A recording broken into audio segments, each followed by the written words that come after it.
Now, one thing, Alan, we were talking about this inter-county championship. We've been through them all, and I'm going to put you on the spot now as our guest, and I always do this with the guest. And you're going to tell us what you think the last four is going to be. You've seen all the draws. We spoke about them all night. The last four is going to be, I've got to say, out of Section 1, I've got to say Warwick and Worcester, obviously with their aggregate. Going on to the Shropshire, Staffordshire next Sunday, and obviously got to go with Shropshire because I feel that we are strong enough. But I mean, it's going to be a hell of a game because again, a lot of the players know each other. It's all up for grabs. So I've got to put us obviously on Section 2.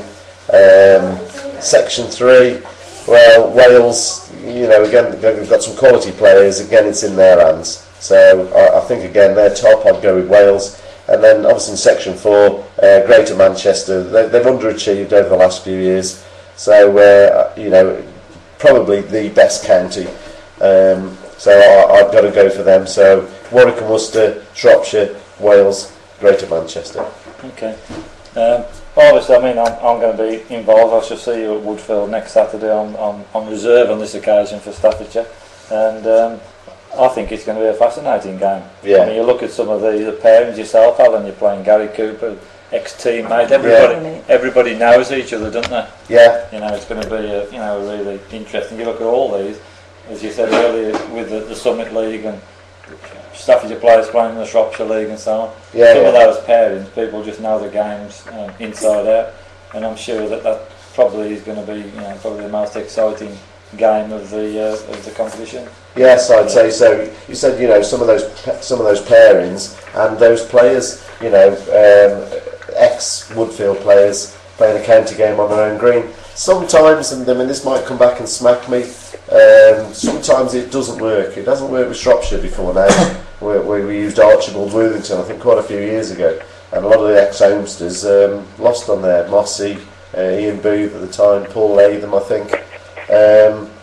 Well, I mean, you'll obviously have to wait and see, but there's some very strong players going back on their own stamping grounds. Ant Aldridge, Dave Semper, Danny Davis, and who I'm playing, Gary Cooper. So, difficult game, but really looking forward to it. Okay. Anyway, now we're just moving on the programme. We've now got our final special guest, a regular on the programme, simply because he keeps winning loads of competitions. The new Spring Waterloo champion, Gary Ellis. I believe you're on the line, Gary, aren't you? Yeah, I know. How are you? I'm alright, yeah. Yeah, have you been playing today? I was there at about 6 o'clock until I got hammered off the slug in the final at Hotwood, but anyway. You're not lost to Cairns. I've scraped my way to 5. 5? 5. Okay. Yeah, no, I played well, played marvellous actually. Yeah, well, that's it. You've lost to a good player then. Well, I wouldn't say that, no. But, no, he played well, played brilliant. Well, we start by talking about your success in the Spring Waterloo. A good day for you. Obviously, first time you won that one, isn't it, Garrett? Yeah, I got to the final once, I think, about 2006 or 2007. But yeah, it's the first time I won it. It seems a long time ago now, actually. Yeah. About a month ago, I think. But yeah. Did you, you go through your games? You started with a fairly comfortable game, but then after that, it was just really scrambling through, wasn't it? Yeah, it was. I just thought I was very lucky. I mean, everyone's saying, "Oh, you're good in a close finish and all this stuff." And I said, "Well, I'm not too sure about that. I mean, two of my opponents have played horrendous last ends, and the other one's absolutely cursed, played a perfect ball and just tipped the jack to me. So, it's a kind of day where you just go look back and say, well, everything went for me in the luck, in the luck stakes, if you like. One bowl, slightly different result, and I've been out in either the last 16, the last 8, or the semi-final, and even the final in the end. So, I don't know. I think everyone's saying, you never know when you beat, but I'm not too sure about that. I think it was just a fortunate day for me more than anything. I mean, in the last 16, it was 21-20 with Ant Aldridge. Last day, 21-20 with Darren Smith. Yeah. And then, what was really a memorable game with Chris Ward. I mean, the last end was, we were filming it. It was a tremendous finish, wasn't it? Yeah, he played a great ball, and he's just, what is he, 6 inch over or something. He's hit the jack, and it's just sort of I've ended up with a bowl about 5 inch off, and he's about 5.5 inch off. So it's just one of them where you've just been fortunate. There'll be plenty of days where that'll go against you. So got to take it while it's there, really. We must mention that the runner-up, Darren Edmondson, he's a much improved player. And, I mean, he got 19 in the final. He played really, really well all day, didn't he, Darren? He did. I mean, I didn't see many of his games because I was on at the same time. But I think the final might have been a comfortable game for me. I think I was 15-6 or 15-7, something like that. And after all the close games that I had, but that ended up being a close game as well. And he'd come back and pass me.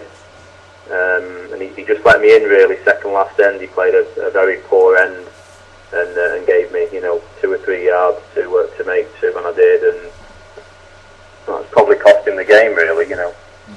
And you must be very proud as well to be holding the 2 Waterloo titles at the same time. Yeah. It'd be lovely to do it in the same year, but even if it's not the same year, it's hard to win anything on the Waterloo. So yeah, it's a big achievement. Yeah. What about your thoughts on the format this year? There was, Jimmy did it one visit and 64 finals day with 5 or 6 on the card. What did you think of that? I thought he got it right. I mean, I was pretty sceptical before, to be honest with you, thinking bloody hell, 6 jacks on and 6 on the card. What's he going to be like? But I never felt at any point during the day that there was too many on the green from a playing point of view, and from a crowd and spectating point of view, there was plenty of people there. Mainly because there were 64 runners in it, so a lot of people stayed. Other people had come with them, and things. So I thought it was okay. I mean, I would imagine he'd keep the same format again. Obviously, that's up to Jimmy, but I wouldn't see any reason not to. No. Well, I mean, I was talking to Jimmy, and the entries are up, so yeah. It can't be bad now. I mean, I know there's certainly more people travelling from areas such as Birmingham and Coventry, where the one visit was a big attraction. Yeah, it's got to be a help to those guys, hasn't it? So yeah. And what was noticeable are the amount of people who were in the final 64 who had never entered it before and had actually made a Waterloo final day. Chris Ward, for instance, I don't think he'd entered the Spring Waterloo previously. He'd been in the main one. So it's nice to give people an opportunity, and I think it is a way forward, and I think Jimmy needs praise for coming up with that. Yeah, no, he got it. I thought he got the format right. As I say, I was pretty sceptical beforehand, but having now played through it and seen it, I thought the format was fine. Yeah. And of course, on that particular day, it was being filmed, and we found the 6 on the card was very good for the games, for the film. It tended to. Yeah, well, you get a lot of close games. Yeah. Look how many close games I had, and you're probably off 6. You're far more likely to get a close game than you are off scratch at the end of the day. A very close game like 18, 19, 20. So yeah, no, it's a good a good spectacle really. Yeah. We get 1 or 2 messages come off the screens. There's a mate of yours, Mike Holden, you know him, don't you? He's he was there today, Mike. He carried the mat for half an hour following Andy Cairns round, and he sat in his seat in the corner for the rest of the afternoon. He just says, "Well done, Gazza, you were fantastic today."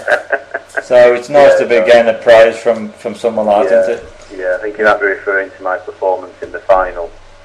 But yeah, no, he did a good job there. Mike sat in the corner. I think he still had a mat in his hand actually. Did he? Oh, right, okay. Yeah. Surgically attached, was it, Gaz? Correct. Yeah. And Jimmy's put a compliment on here, saying the commentators were crap at the Spring Waterloo. So thanks for that, Jim. Yeah.